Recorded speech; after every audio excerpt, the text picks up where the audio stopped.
let's have a look at how this course is structured. And I've split the course up into two main sections. The first section is going to be quite a short section, and we're going to review the ABAP language. We're not going to go in depth into detail, but we're just going to review some of the main components that make up ABAP itself, so that we are all on the same level for when we move over to looking at ABAP objects.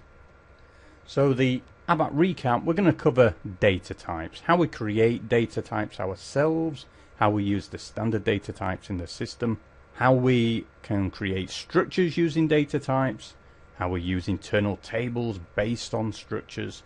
Then we'll look at some of the subroutine functionality. How do we modularize code at the moment in standard procedural ABAP? So we'll go through those basic building blocks of ABAP. And then once we have got those covered, we will move on to ABAP objects itself.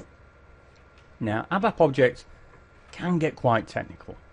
And when you go through this course, I want you to keep in mind it can get complicated because we're learning lots of new methodologies and techniques. It can seem a little bit overwhelming to begin with.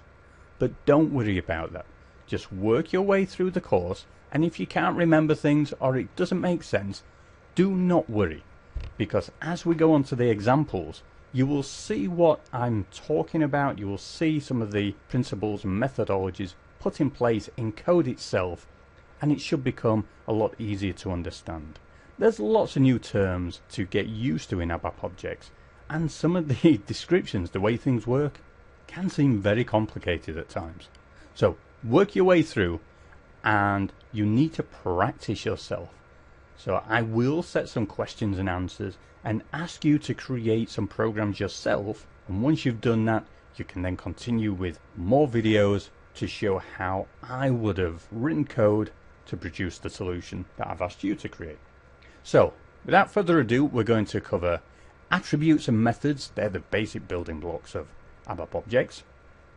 We're going to look at local classes to begin with, and if you're familiar with ABAP, you will understand, you'll probably realize that we can have local classes and global classes.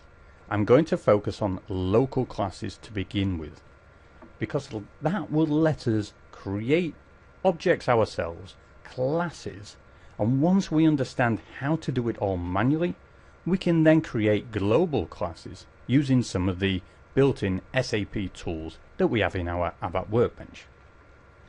So we will go through creating classes, instantiating objects, we will call methods of objects, we will then move into inheritance, which is where we can share objects from one class to another. We'll then hit on something called polymorphism. Sounds a grand word, doesn't it? But that's a way of allowing us to create two objects from different classes that may be based on the same parent class, if you like. And depending on how we call the methods in those objects, they will carry out different activities even though they're using the same code base. Don't worry, we'll explain it all as we get to it. We'll then move on to interfaces, which is another, I would say, a more advanced feature of ABAP objects.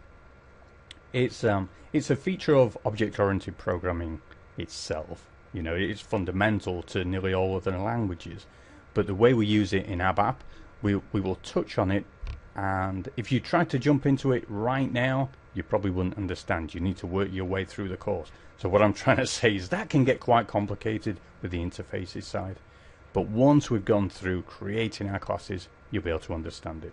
Then we'll touch on polymorphism with interfaces as well. Then we'll go on to events and event-driven programming. Then